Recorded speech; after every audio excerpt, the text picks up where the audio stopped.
Hello and welcome to today's webinar presented by Delubal Software. Today we'll be working in our structural analysis and design software. The topic for today's presentation is reading results in RFEM 6 and RSTUB 9 with the new Delubal API. My name is Amy Heilig. I'll be your moderator answering any questions throughout today's presentation. I'm the CEO of the US office and I'm located in Philadelphia, Pennsylvania. I'm joined by my colleague Andreas Horold, who will be your moderator. He's responsible for marketing and public relations and is located in our German office. And finally, I'm joined by Florian Hideman. He's going to be our speaker today. He's a project manager, also located in our German office.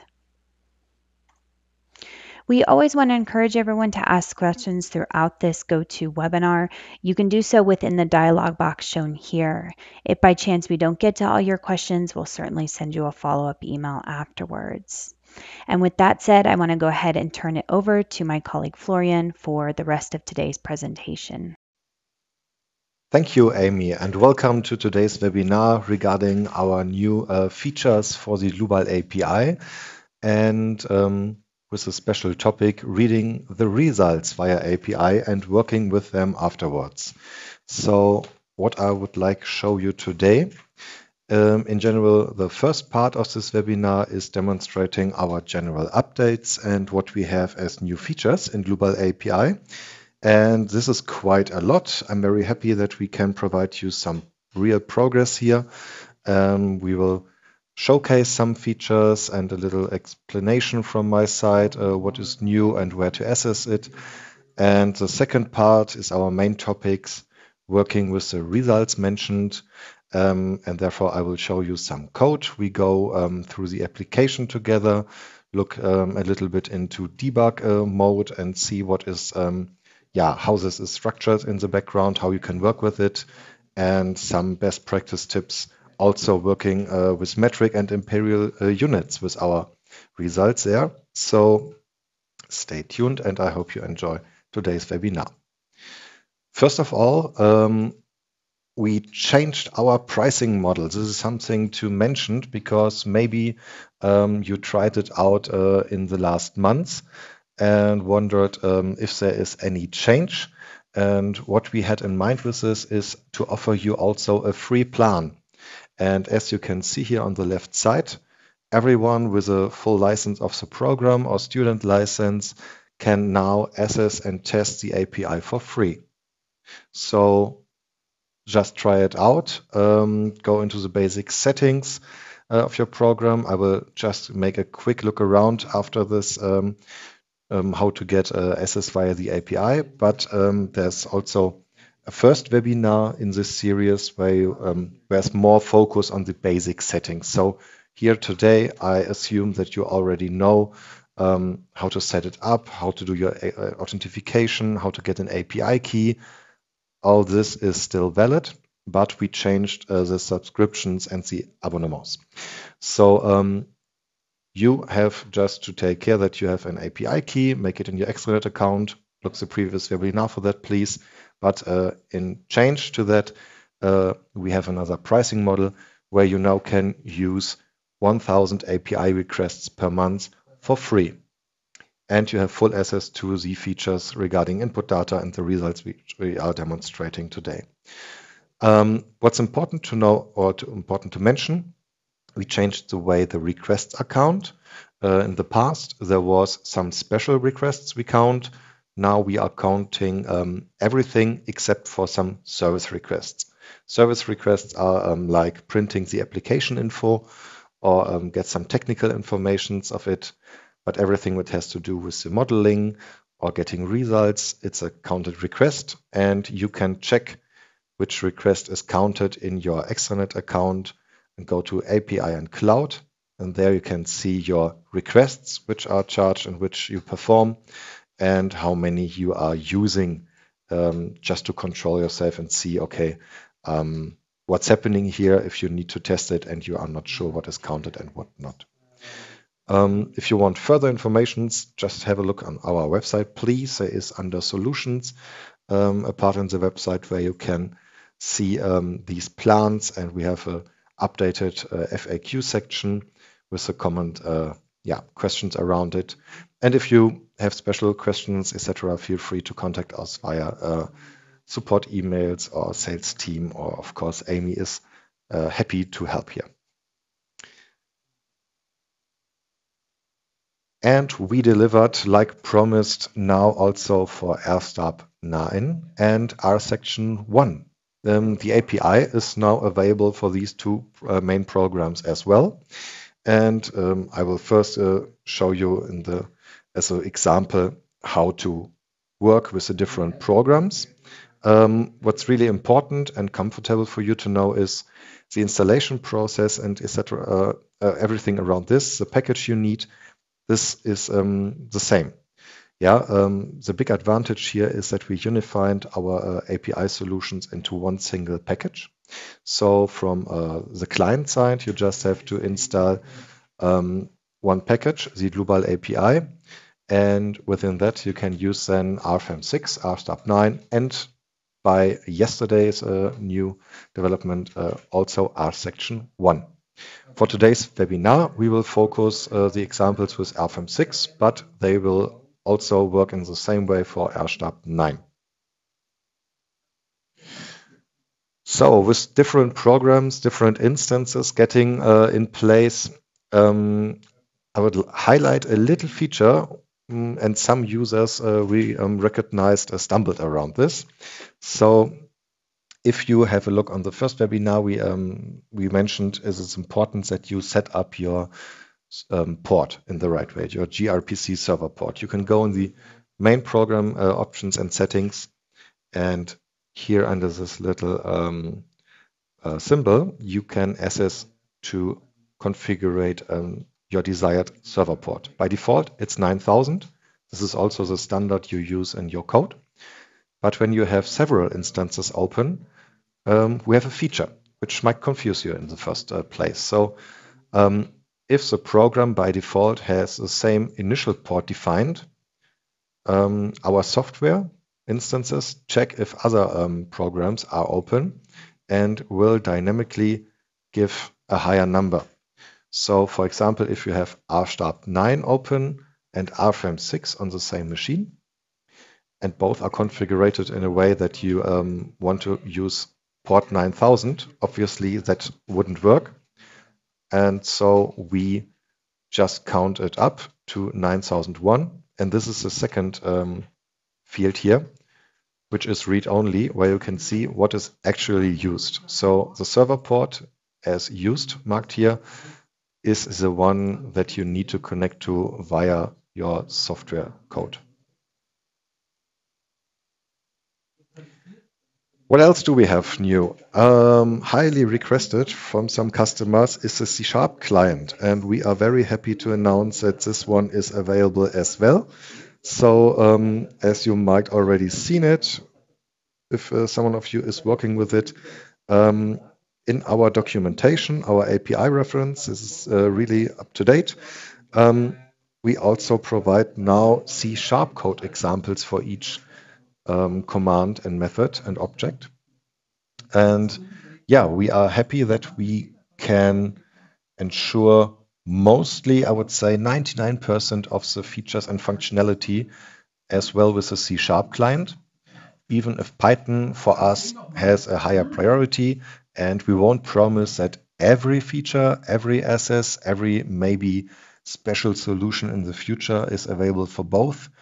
But we have built a pipeline where we can ensure that the basics and everything you can see here in the API reference is available for the Python client as well as for the C# client. So this is some good news on that. Today's focus in the presentation will also be the Python client. Then the last webinar ended with the statement that we need as a further update to make the base settings editable to work with the add-ons. And happily, I can say we also brought this to the table. So you can now edit the model base data via the API, read the preferences out. And of course, this is very important if you work with different standards, codes, or add-on settings, but also the member representatives setting options, model parameters, etc. are fully accessible now. There is a little code example. I will demonstrate this later on. And now, then getting to the main point itself, how to work with the results via API. We will go to 5 parts to have a look on this in detail. If you never worked with our results, it is worth to mention how they are structured, what is the technology behind. And here in Python client, we work with pandas data frames in the background.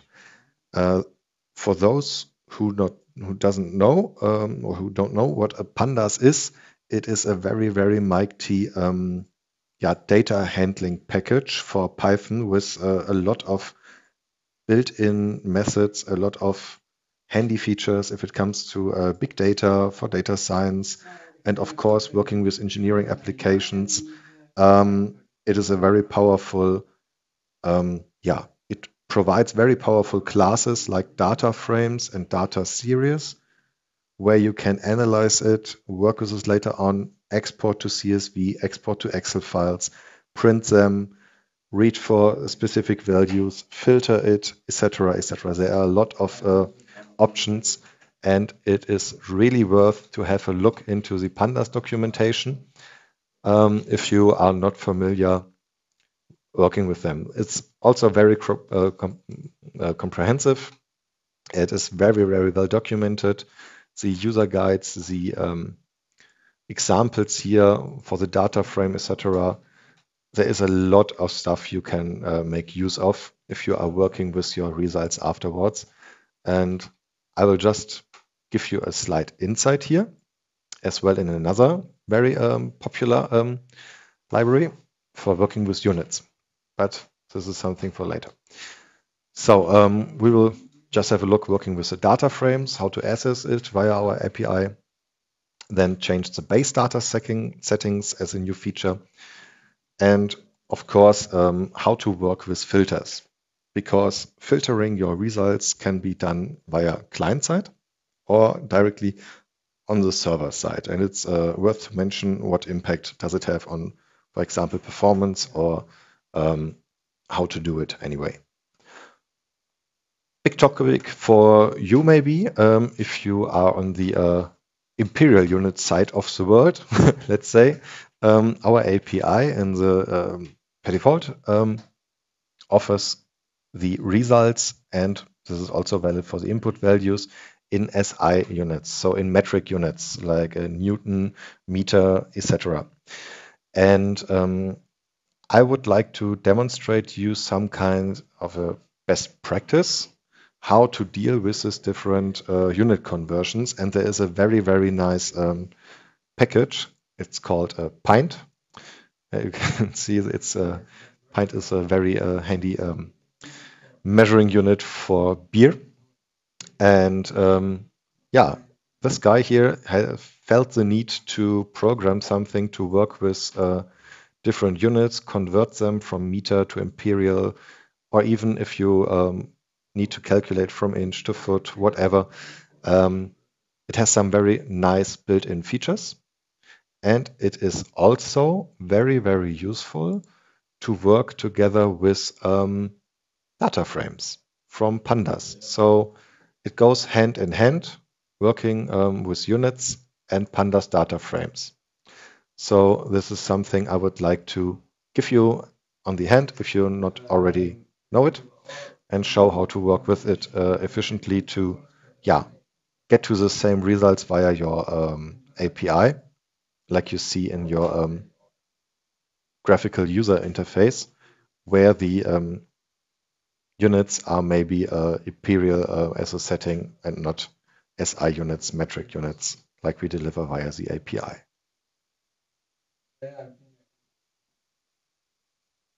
So now let's jump in the code and the program, what I would like to show today. I have an example model brought here. This is, just a little construction here with steel cross-section profiles and timber together, so I can demonstrate with you some results from the add-ons as well. And this model will just provide some results which we analyze and get via the API then. So it is already calculated. We have some results here in the graphical user interface. You can see there are defined some imperfections in a few directions. We have the wind load assistant here. The snow load is applied. And yeah, it produces just a lot of different combinations now. And we will focus on getting some results and working with them via the API now. So I'm using an IDE here, PyCharm. It is available for free. You can, of course, use whatever you want.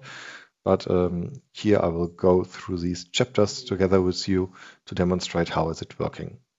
First of all, before we get into the result itself, I like to highlight what are the difference now you need to assess for RFEM and RSTAB, because we are quite proud that this is available via one package.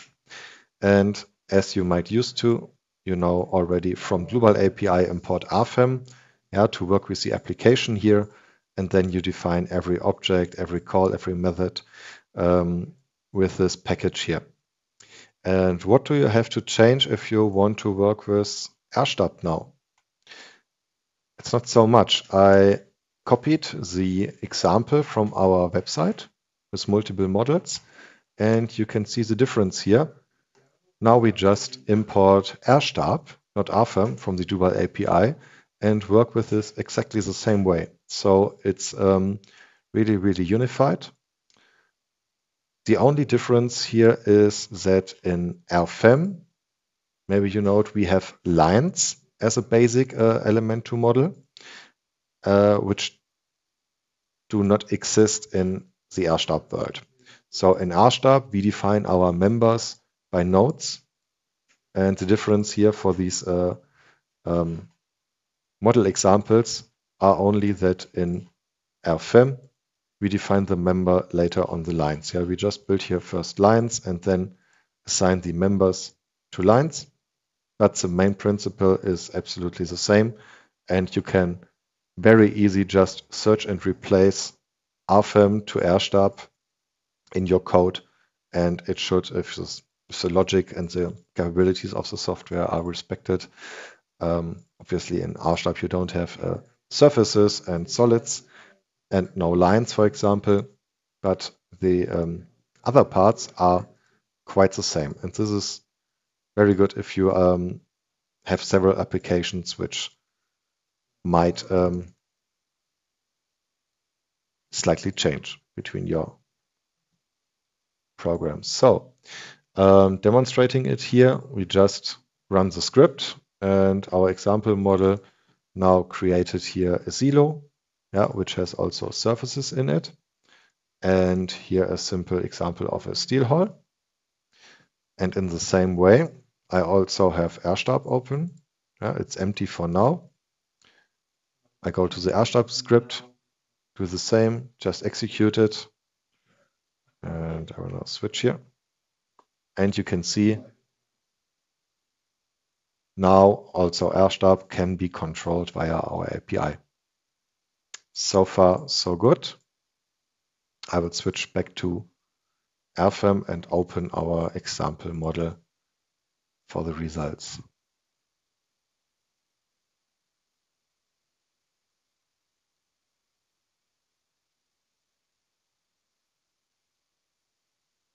So now let's get to the results. You should import pandas for the use with results, because when we try to get the results via API, this object here you will receive via the API command get results. this is not the data frame from pandas in first place. This is something you have to, remind and use it in your code, and make sure that we access the results via a data frame, and the results here are stored in results data. So here under results data, there the pandas data frame is stored. So if I get my results from the RFEM API, I use this method like it's also described in our documentation. For those who don't know it, we have a very comprehensive online documentation here. And if you have a look into it, the get results, it takes some arguments. It can get the result type and the filters. Filters I'll show you later. And what you get then is an object where you need to access the data itself. And by accessing here the data, it will respond at pandas data frame. But only if you use the data method or of the object here. So how does it look like? What we are doing now is we make a connection to RFEM, and as you see on the right side, I have some results here.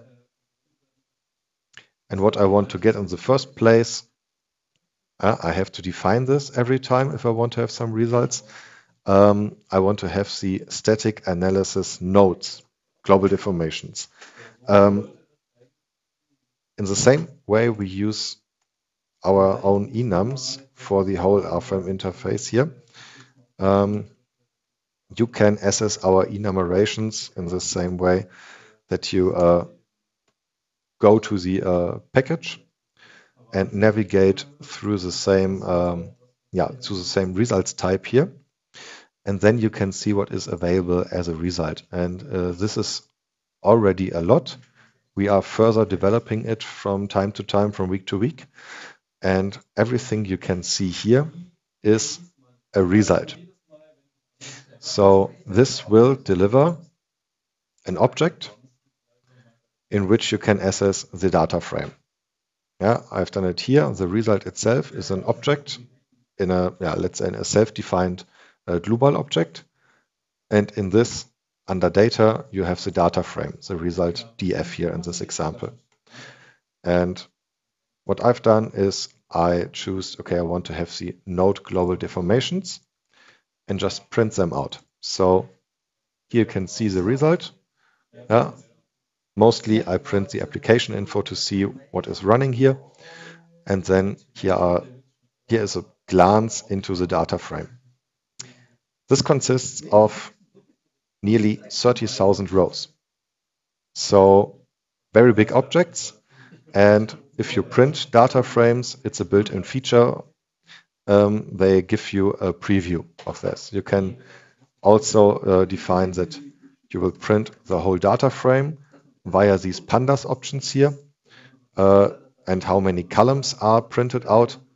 For example, if I now print every row, you would see here on the console output how far it's reaching. This is a limitation. How far you can see. The default value is 10. You don't have to use these options. If you cancel them, it will choose the default values. But we can have also a look into it in the debugging mode to get a better understanding if you never saw a data frame before. So just to get a basic understanding what is sticking behind. So the result object, this is a global object which contains the data frame. And by accessing it via results df, I want to work with this later on, I have the data frame here.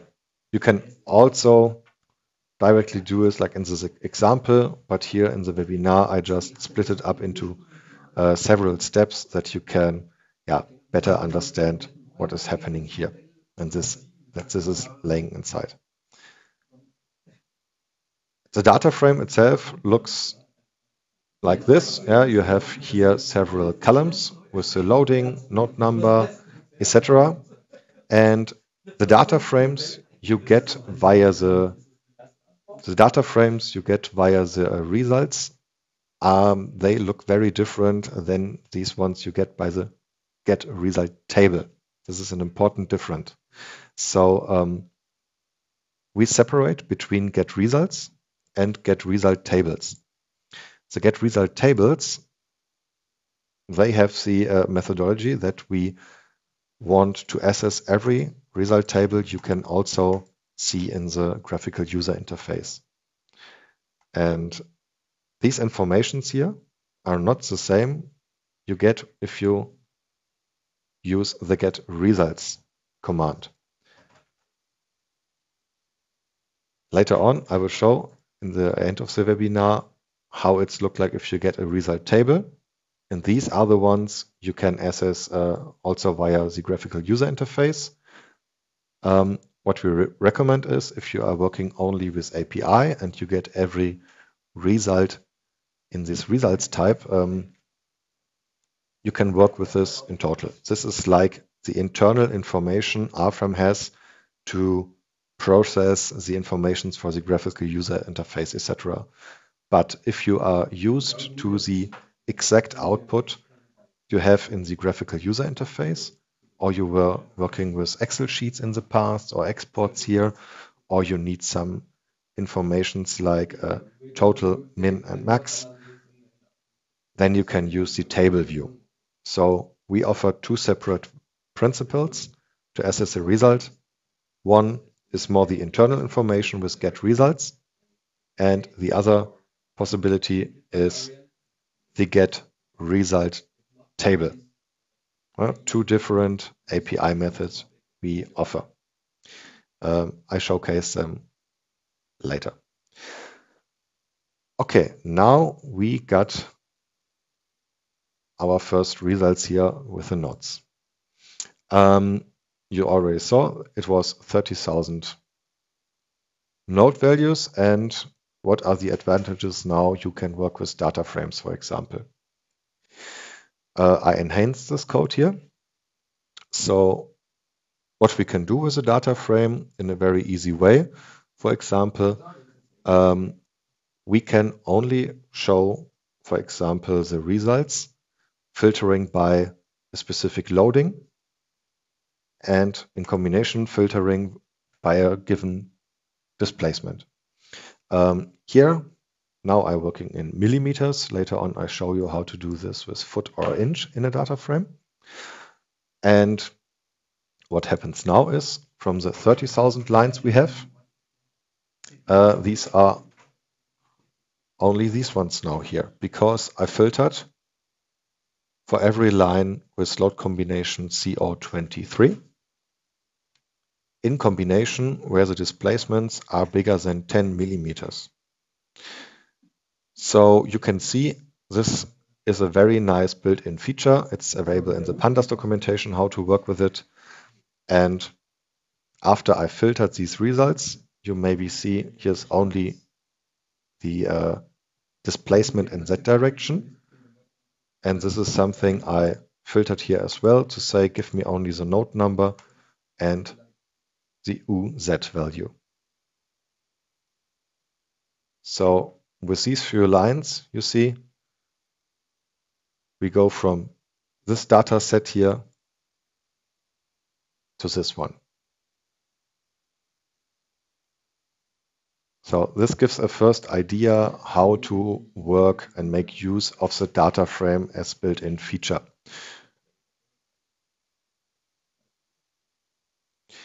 So what now about add-on results and a little more interesting results than maybe member internal forces or node deformations? It's quite useful that you can now also see base data settings via API. This is very, very straightforward. You just make an API request for get base data. And if we print it, you see there are some settings you can do. And you have the standards, you have the general settings, the combinations, locations, wizard defaults, and this corresponds to the settings you have available here via the GUI.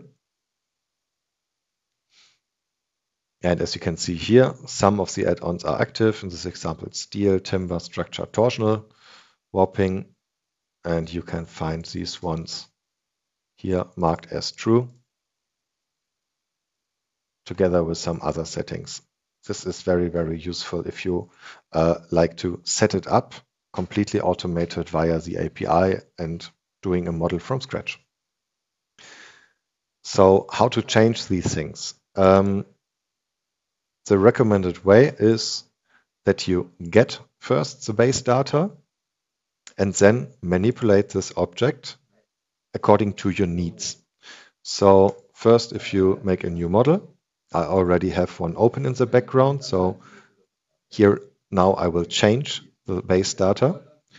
And first step is, like I said, you get this one, and then you change it via accessing these properties, let's say.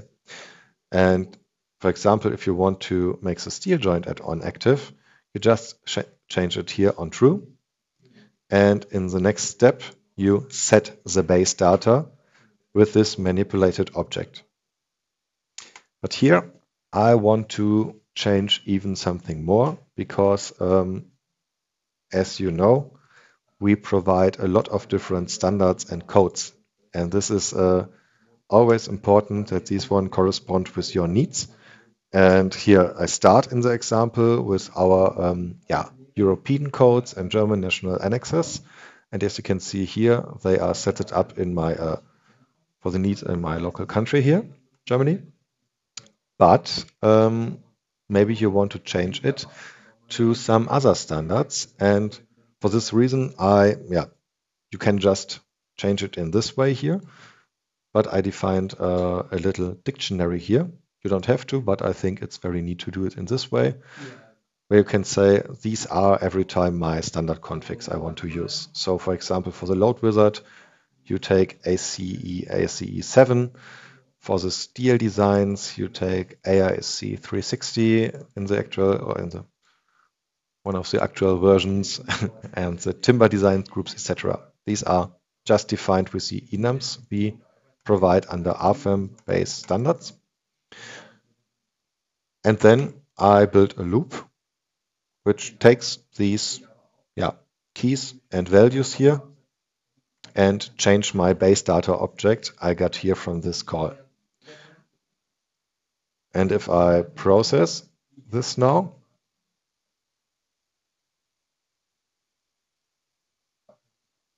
it changes the configuration of RFEM in the background. So if I go back now, last time we looked into it, we saw some European and German codes. And now it changed to ACE 7, even with the wood standard group here, I've done it, timber design, and I also activated the steel joints add-on.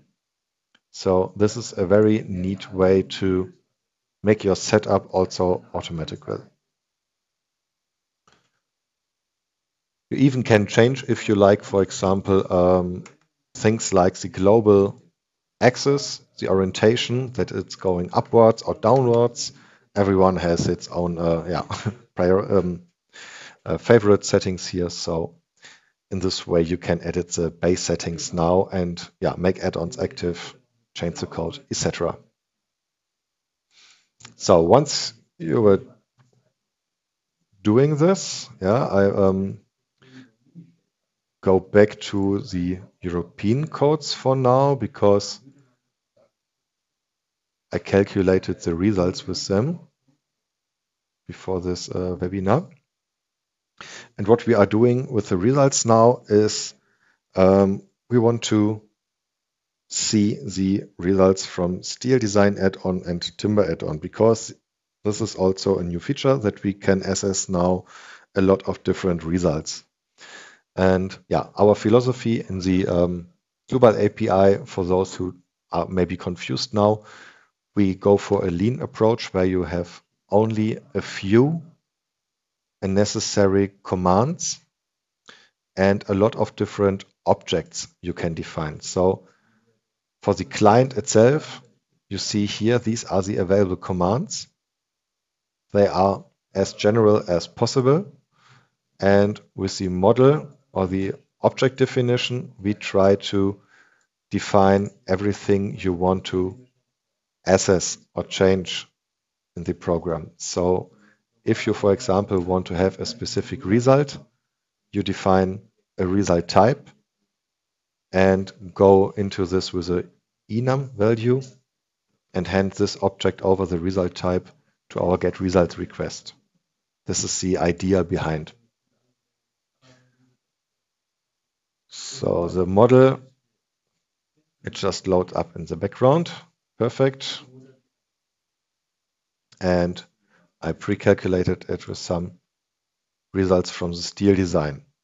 So here are some errors and warnings, but we have also gathered results and can see here we've done some checks about it, and I want to access these now.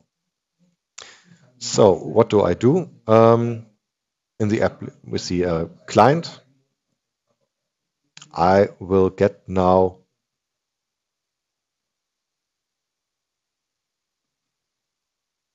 in this call different results types. And because of the fact that at the moment we need to call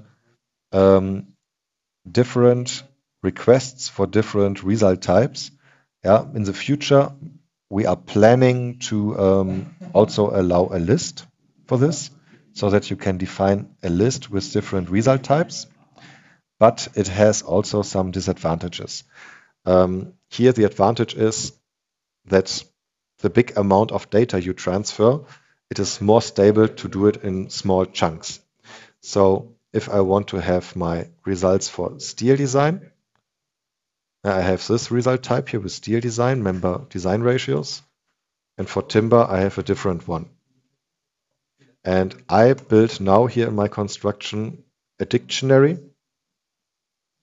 where I put every request into this dictionary under the key steel and timber. This is my personal solution here now to have a single result dictionary in the end, which contains the data frames under this key here. And this has the advantage that we have it with chunks. And if we have a big list maybe in the future with a lot of data, it could be 100 or 200 megabytes or even a lot more. It's from a stability point of view, maybe risky to do it in one request, but we are working on this and trying it out. How does it feel? For now, we are doing the same. We make single results, and I put them here into a dictionary. And then I wrote a function to analyze this result, these data frames in the result dict. And I want to have every member number where the design ratio is above 1.0. So the function here, it just takes a data frame. I give it a label that we can use in the print. And again, I make use of some pandas features because I want to filter every line where the design ratio is bigger than 1 and have the member number. It's a similar way like with the nodes, but now with design ratios here. So what is happening? The API is now getting, with 2 results requests, 2 different data frames, packing them into a dict, and then analyze and filter it in the background.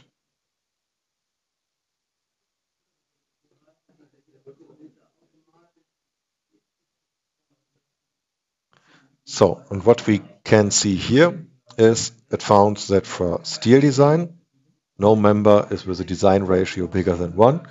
And for timber design, there are 1, 2, 3, 4, 5, 6. And I just ordered them in a sorted list here for me. If you do something in your code, you have your own use cases. This is just for demonstration purposes, just to show how this works and what you can do with it. And as you can see here, there are a few objects in Timber design where this model here is not optimal from a statistical point of view.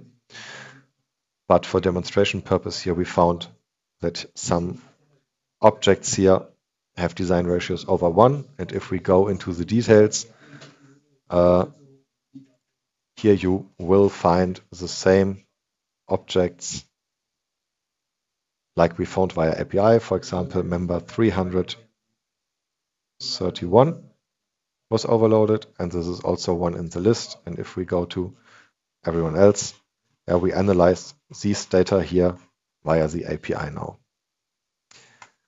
So as you can see, we can make use of the add-ons as well. And what is available, you can see it on our online documentation or here directly in the API. This is a lot by now. We have it for aluminum design, concrete design, pushover, spectral stability. Yeah, it should be almost complete. If you found any result you need, which is not part of this list yet, please contact us, write us an email, go to the support contact, and we will try to make it possible for you.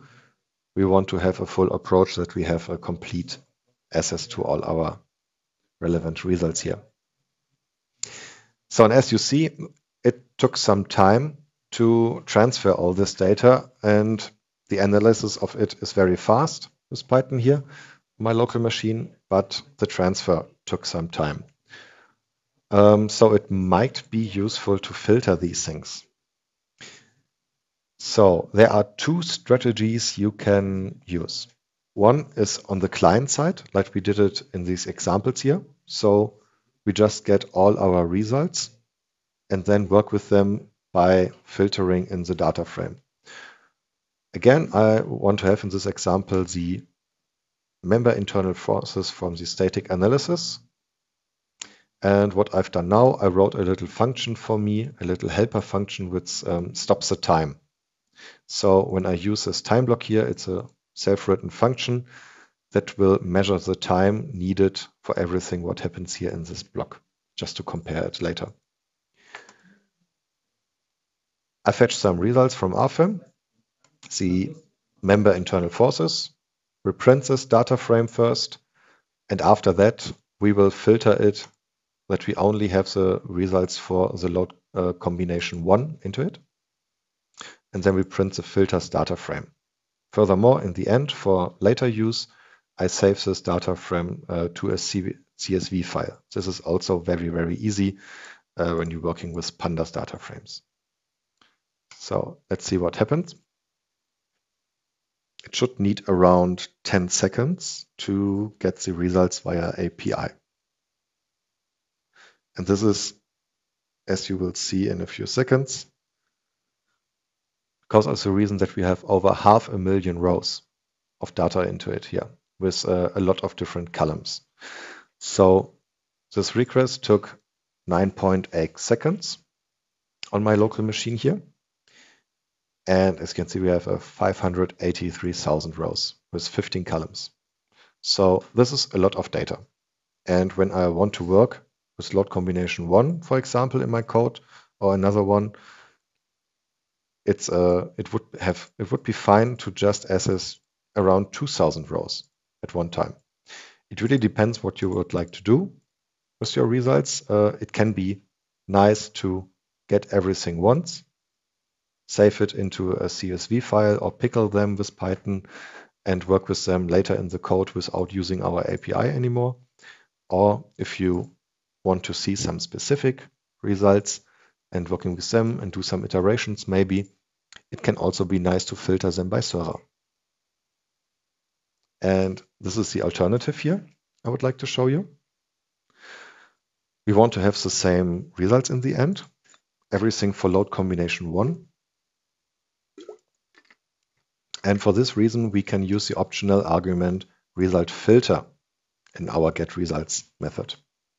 So here in first place, I just had the argument result type. And now I give also a filter. The result filter is again an own API object we defined. And it works in this way that you need to give a list. Yeah, so that you can define more than one filter in this list. In this example, only one item is in the list. But yeah, just to have this in mind, you can stumble around this if you are not used to. And we want to have the filter that we only want to have a loading column.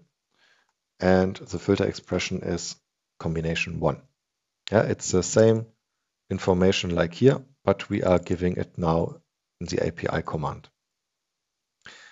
And again, I will now stop the time. How long does it take? And you see it's a lot faster. In this case, it takes only 0.07 seconds.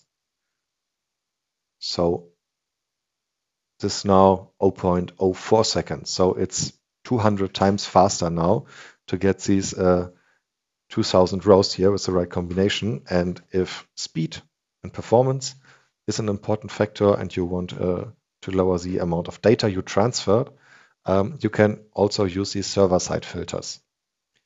So have in mind that this is a valid option, and technically it's quite the same. Now the server is filtering the data frame which it transfers to you, and you don't have to do it after you had the results delivered.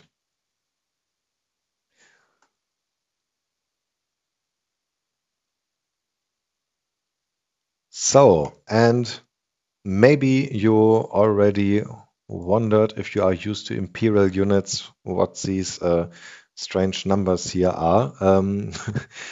I want to demonstrate you now a little bit of best practice, how to deal with the different units here. And therefore, as mentioned before, I'd like to give you a short introduction into the Pint package. This is nothing we provide, it's just a personal recommendation to use it in combination with the Pandas data frames. From the previous examples here, I stored the results in CSV files. Yeah, so we will work now in the unit conversion examples with the results I saved to CSV. And yeah, we have the results data frame here, which is the complete result type for members internal forces. Yeah, the over 500,000 rows. And we have also the filtered versions here via the client and via the server. In fact, these are the same, but I stored them here in separate data. So if you have the result data frame CSV, you can open it. This data view, you see it's 580,000 rows with 16 columns.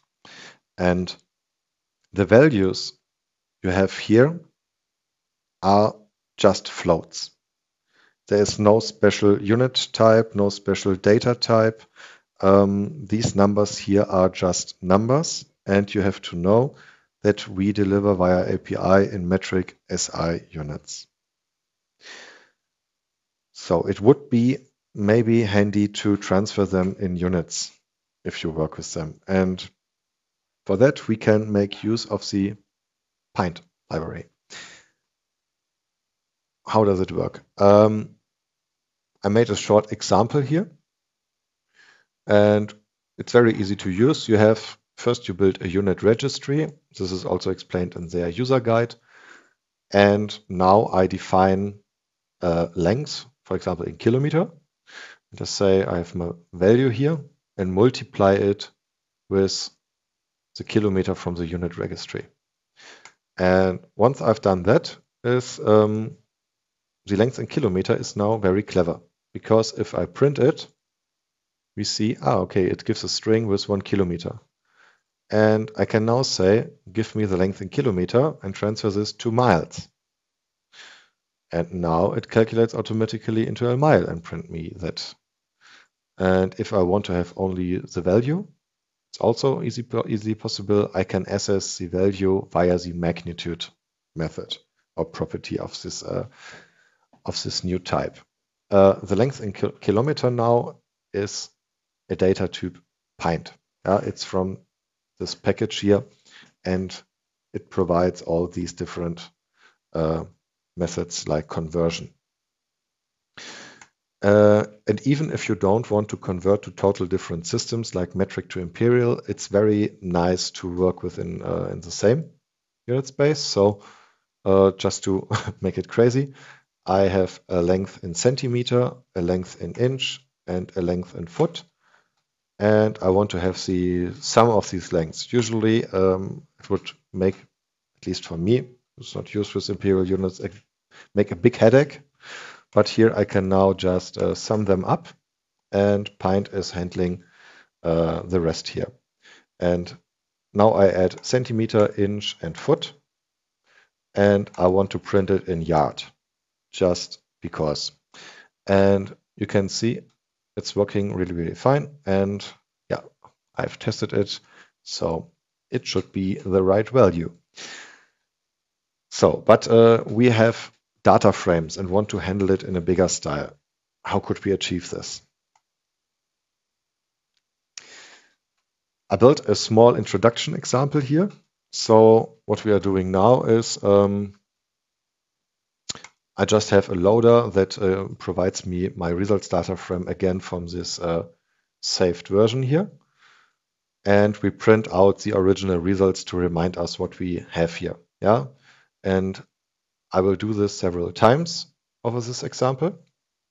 So first we just import the result data frame like we are getting it from the API, and we show the types. And then we make an analysis, which is the maximum normal force and the minimum normal force in the whole result data frame. Then in the first step, I make use of the Pint Pandas package. Yeah, it's from the same author like Pint, and he provided an adapter. Don't ask me into the technical detail. I'm just aware how to use it. And via the documentation, you see if you have your Pint unit registry, you can use it to connect with Pint Pandas in this way. And after that, you are ready to go to work with data frames as well. So I made here by myself, like I think it was a clever approach, a unit mem for my sources. So I know our API provides these columns here with this units, Newton and meter, and Newton meter for the moments. And I go now in each column of my data frame with this with this string here, and define this new as type with Pint. So this works now because I have used the Pint Pandas package. It's a little bit magical, but once you get used to it, it feels very natural and direct. So I just redefine my data frame in a way that every column with this index here is now from the type Pint and with the given unit. And then we will print this data frame, which we changed, and see what types we have now and what happens if I print them. And then in the third step here, I defined my target units, like a kilopound and foot. Maybe you are used to this a little bit more from the imperial side. And what we just have to do there is convert them with a Pint to target unit. So last step then, print out the converted units and see what changed and how the results are looking. So you see it goes very fast because I used here the filtered results from the server. So the original results, as you saw it a lot of times now in this demo, just floats, just values. And a maximum of 33,000 you need to know that these are newtons later on.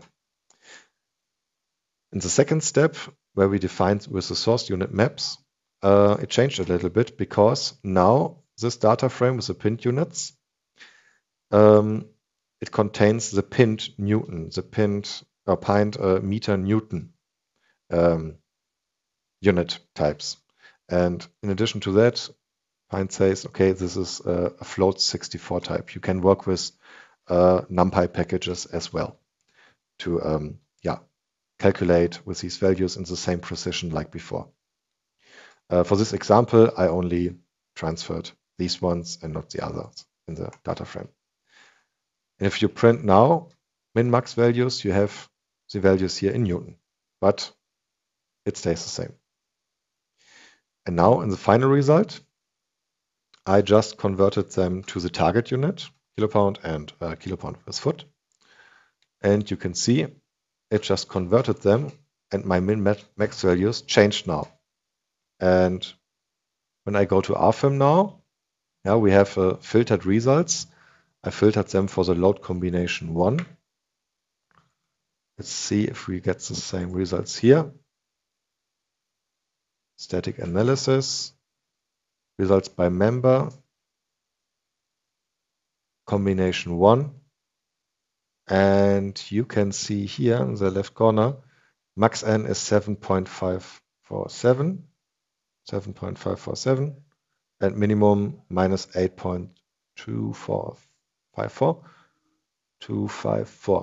So now we have the same results like you are used to when you're working with imperial units in the GUI.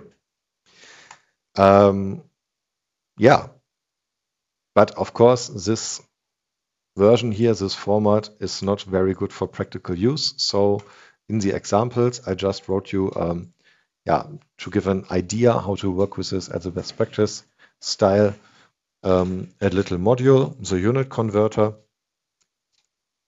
And here I have just defined a unit mapping where I want to define once, okay, every time I have a column with n, I want to transfer this from or convert from Newton to kilopound.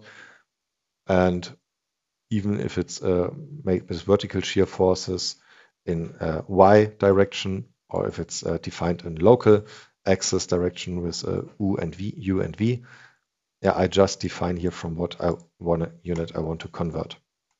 And so this little function here, convert metric to imperial, this is not part of the API, but you can write a little util function like I have done here and use it. It's very, very small code for a big advantage, I would say. So if I use this, I put into a data frame, the mapping table, if it's not defined, it will take this from the module itself. And then I just iterate and define it first as type of the source unit, and then convert it to the target unit. And this is the same result here you saw in the previous example with this helper function. And now I'm doing this with the result data frame, which contains over 500,000 lines, so over the 500,000 member forces. And we stop the time, how long this conversion will take, just to take a little bit maybe off the fear that this won't be practical usable. So I have now the data frame, which we get from the API, use my function to convert us with the pint and pint pandas adaptation, and then reprint them out and see for max and min results in imperial units.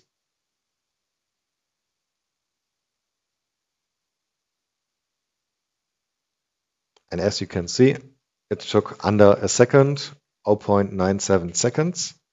And here now, everything is now in imperial units. And since we cycled over every member force, I can maybe go to DS1 because it should have the heaviest one. So maximum is 45,729, and minimum 45. This value, and you can see this is working right. So this is quite a clever way to make use of our data frames, make use of some popular Python libraries. And I would like to give you this in the hand. Of course, after the webinar, I upload these examples here on our website so that you can study this for own purpose. So last topic, before we close now is result versus result tables. I want to show you in the last minutes how this is working. It is in fact now in the same way you are used to. We just have another API method in comparison to the get results. We also have get result table. And if you want to have a get result table, you have to filter. Yeah, this is something different than working with our normal get results function. Here you can define the result type and you get everything. The filtering here is optional. Yeah, if you do it on the server side, you can make use of a result filter, which looks like this, but you don't have to. The result table are working differently. If you want to get a result table, you use a different API call. And this needs the filtering because in RFEM, in the GUI, you would have the same options here. You would say it's a result by member, and you filter these tables by, for example, a load combination. And you go to a specific tab here. And you have to put these informations to get the same result table also in the definition here. So you define the table you want to see. This example is a static analysis member internal forces. And you have to define the object you want to see. In this example, it's an RFEM object from type load combination. Yeah, the enums are available in our package with the number 1. So again, we will expect the result table internal forces with this setting. So we want to have exactly this table now via API.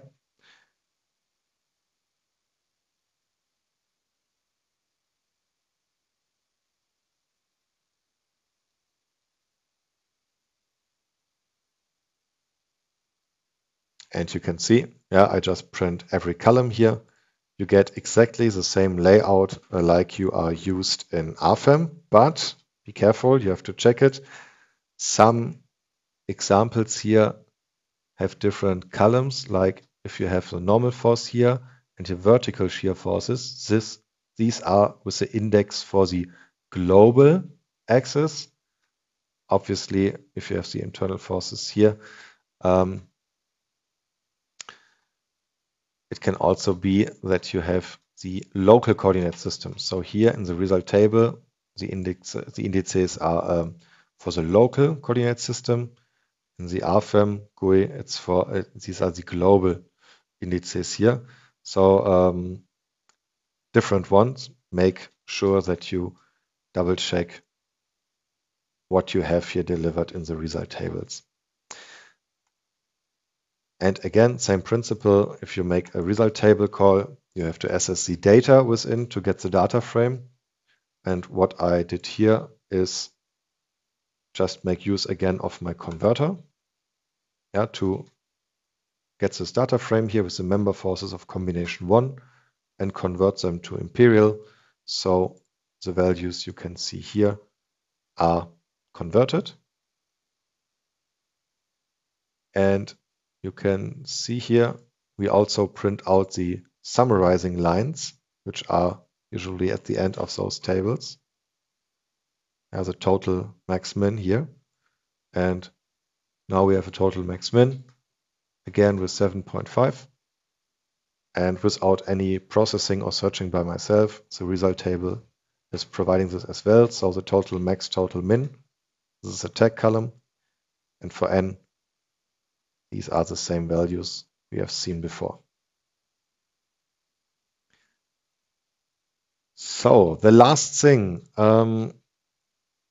to close with, get errors and warnings. Also nice and handy feature, because this is also a special type of a result table.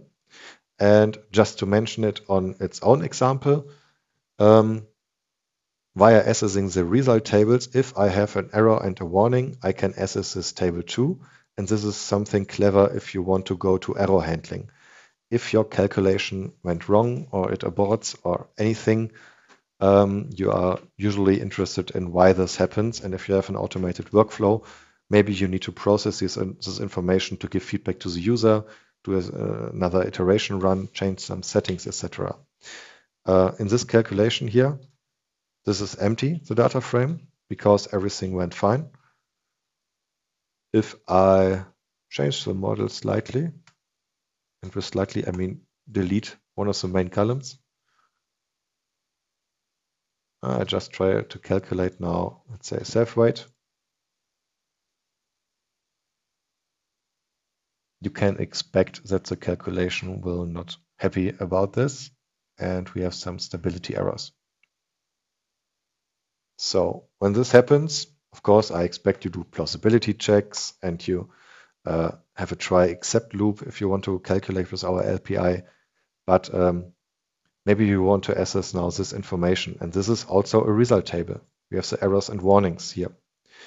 And you are used as a user to look now where it happens. What can I do? You have an error warning code, where it happens. And exactly this information is accessible via the errors and warnings table. So this data frame here is printed in the short version.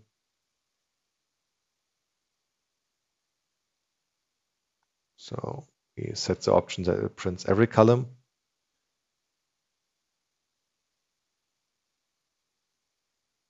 Oh, yeah. So from import founders.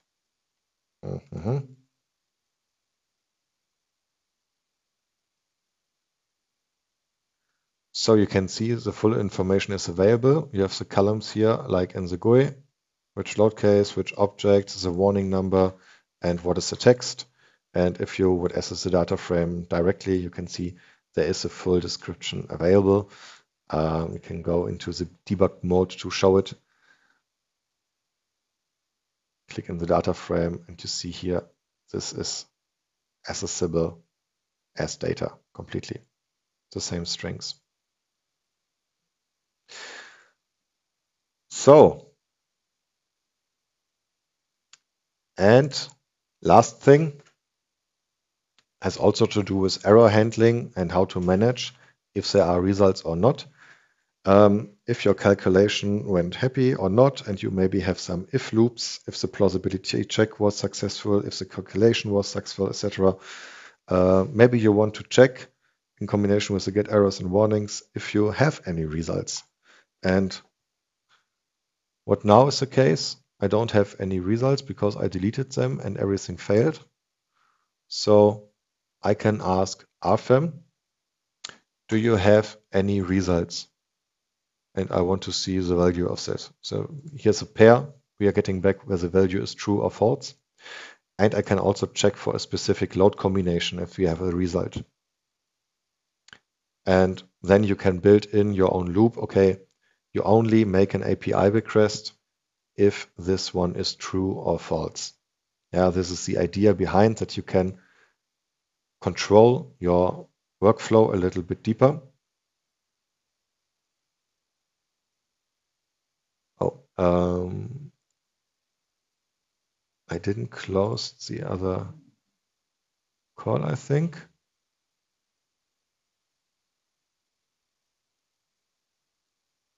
Yeah. So here now I get the result. I have no results. And of course, I also have no results for load combination 1. Yeah, if you give no arguments, it just checks, do you have any results? If you give a specific loading, it checks for this object here. And my relevant loading here is defined in the way with an RFEM object ID from object type load combination. You can also use load cases and different numbers here corresponding to your RFEM model. Let's see if I just give the column here back.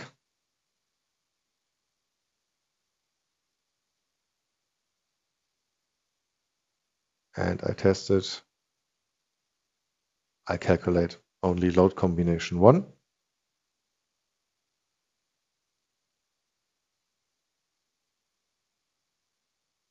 Now I should have some results again. but only for this load combination, not for another one. And let's check it here.